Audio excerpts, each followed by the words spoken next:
Ya, lanjutkan. Kita masuk ke dalam thariqah. Ini adalah lakon perjalanan hidup. Lakon perjalanan saya dari Klaten ke Indramayu sudah naik mobil. Asalkan tahu fitur-fitur mobilnya, tahu cara menghidupkan dan mengoperasikannya, tahu fungsi-fungsi dalam mobil itu sendiri, jenengan nggak usah takut hujan bahaya, jenengan nggak usah takut panas keadaan, karena jenengan tahu. Dan alhamdulillah mobilnya masih bagus, masih fresh, semua fitur masih lengkap.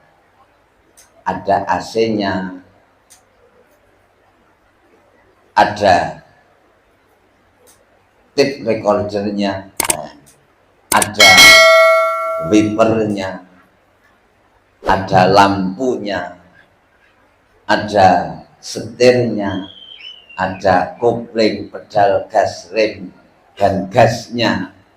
Nah, tahu semuanya, aman, tenang saja, selamat sampai tujuan. Bisa diterima? Jenengan masuk ke dalam thariqah Qadiriyah sama halnya jenengan masuk ke mobil. Alhamdulillah jenengan belum tahu fitur-fitur mobilnya, ya dong. Dan jenengan belum bisa nyopirnya. Ternyata kita masuk ke thariqah ini bukan mobil pribadi yang harus disopir sendiri. Nah, ada pak sopirnya.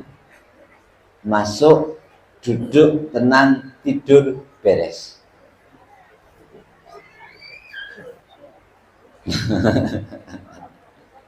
Lah kalau harus nyopir sendiri, lah maka semua dalam ruang lingkup thariqah ini beliau ajarkan kepada kita semuanya. Harapannya dari jenengan kulo sama semuanya, suatu saat akan bisa nyetir mobil sendiri dan diikuti banyak penumpang. Gitu loh. Ada yang mau nggak? Wah repot jadi sopir. Ya mangga. Ya sudah, tidur saja. Aman. Yang penting jaga istiqomah, jangan sampai keluar mobil gitu saja. Nonton loh. Enggak. Tapi masa iya Pak sopir mau nyopir terus? Loh, gitu loh. Pasti ada lelahnya juga. Maka kemudian seleksi dari sekian penumpang. Dipilihlah 1, 2, 3. Udah kebanyakan kadang-kadang. Rata-rata orang pengen enaknya sendiri, termasuk pulau jenengan. Tapi ada, primen sih yang semangat betul, primen sih caranya nyopirku. Ada, pasti akan ada. Ngerti loh. Cuman yang berminat itu nggak banyak. Sampai kemudian ada kursus setir mobil. Ini peminatnya juga nggak banyak. Ngerti. Kenapa?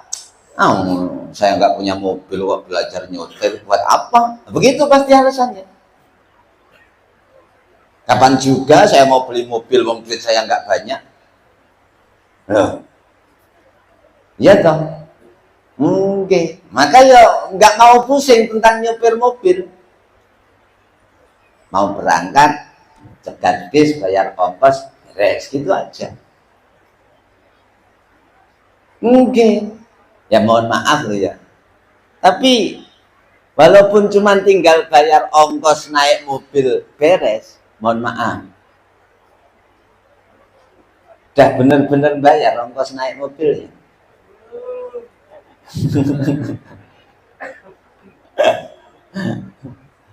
Mohon maaf, mohon maaf. Ini secara simbolisnya seperti itu. Mungkin dari sekian inilah fitur-fitur mobil keadaan pribadi ini lengkap. Karena petanya ada di sini.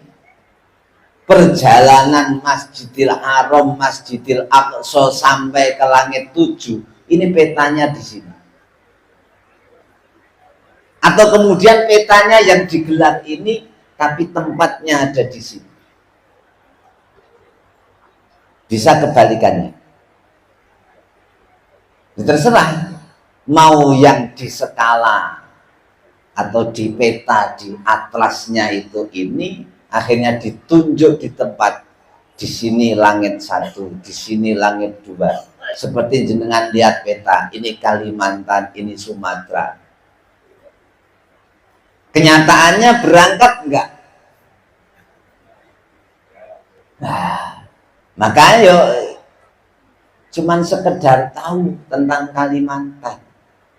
Ketika ada orang Kalimantan cerita tentang Kalimantan, wah sudah pernah dengar, bisa ngobrol tentang Kalimantan. Cuman belum pernah sampai ke Kalimantan. Gitu loh. Ini peta yang diaturkan kepada kita. Di sini ada. Dalam Latifah 1 ada ini. Dalam Latifah 2 ada ini. Ketemu enggak?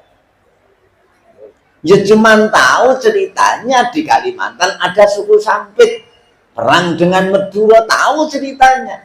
Cuman belum pernah tahu, belum pernah berangkat ke sana, belum pernah ketemu. Kita dikasih tahu oleh orang tua dalam Latifah 1 ada hati sanubari. Udah pernah ketemu? Belum berangkat ke situ. Ya toh.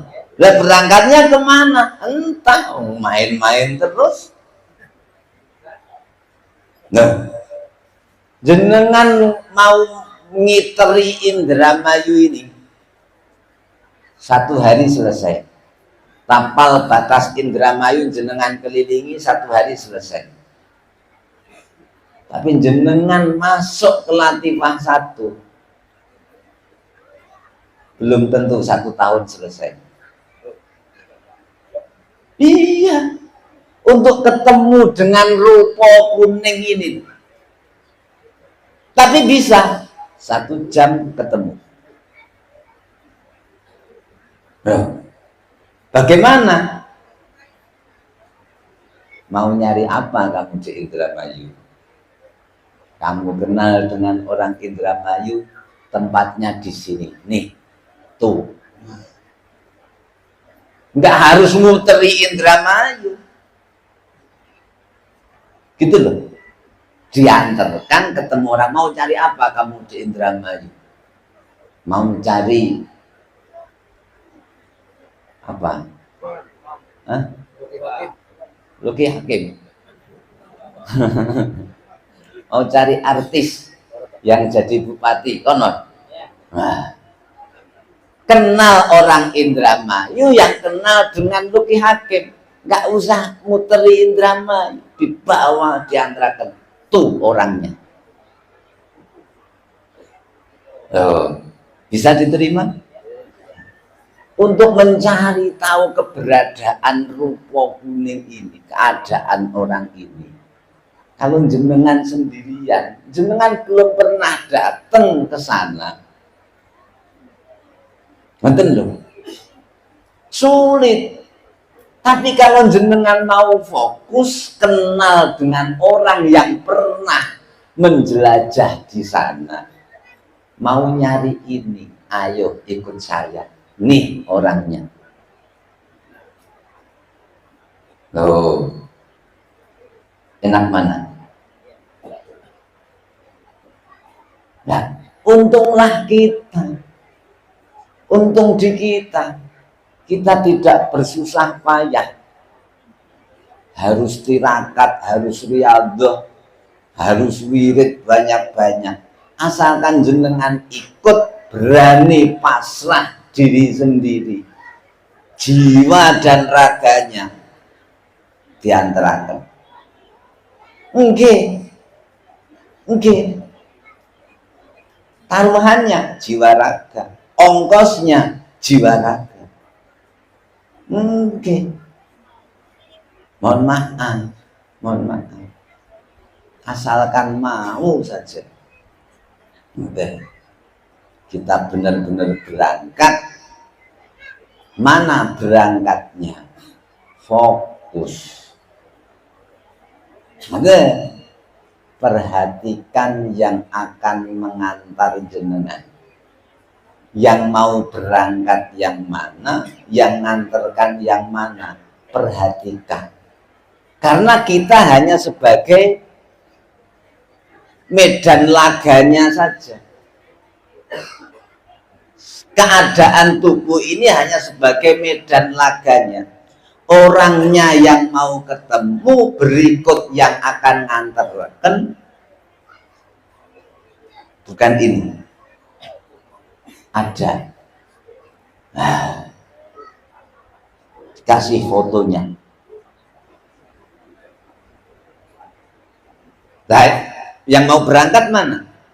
Orang yang rupanya sama dengan ini, dengan itu. Bukan ini yang berangkat, orang yang sama dengan ini yang mau berangkat. Kalau mau untuk berangkat ke langit satu, ke Latifah satu, di sana ada Mbah Adam. Kalau menurut Al-Barzanji, di Latifah satu, di langit satu, Kanjeng Nabi Muhammad ketemu dengan Kanjeng Nabi Adam di langit satu. Ya.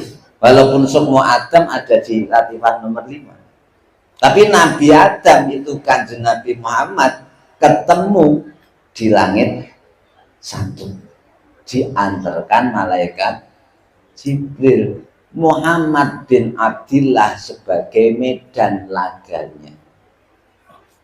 Bisa diterima sebagai Indramayunya misalkan. Lah orangnya yang pengen ketemu ini. Jadi sopir yang di dalam mobil mau nyari pedal gas. Nah, sama pengkursus setirnya itu loh. Kalau nggak tahu, ya akhirnya mau ngegas keliru kopling, mau kopling keliru rem, nah akhirnya ya beli bener-bener nyopirin. Nah, gitu loh. Ini mobilnya, personelnya mana, gasnya mana, ini semuanya ada. Dan ini sudah dua ibarat loh, ibarat mobil sama ibarat pemberangkatan, atlasnya. Jangan bingung, jangan salah terima ya. Jadi secara pemberangkatan Kanjeng Nabi Isra Mi'raj, ketemunya ini semuanya. Nah, setelah tahu semuanya, fungsionalitasnya Kanjeng Nabi Muhammad bin Abdillah diangkat ke tempatan Muhammad Rasulullah, dijadikan sebagai rahmatan lil alamin. Mungkin. Nah, kalau kula jenengan ini mohon maaf, ya minimal rahmatan lil keluarga. Minimal. Bisa enggak? Jangan di keluarga saja sudah bikin kisruh, bikin ruwet. Bagaimana? Lah kenapa? Lah karena kita tidak tahu fitur-fitur kita. Ngoten lho. Oke. Jadi ya mohon maaf. Kita harus jeli, teliti.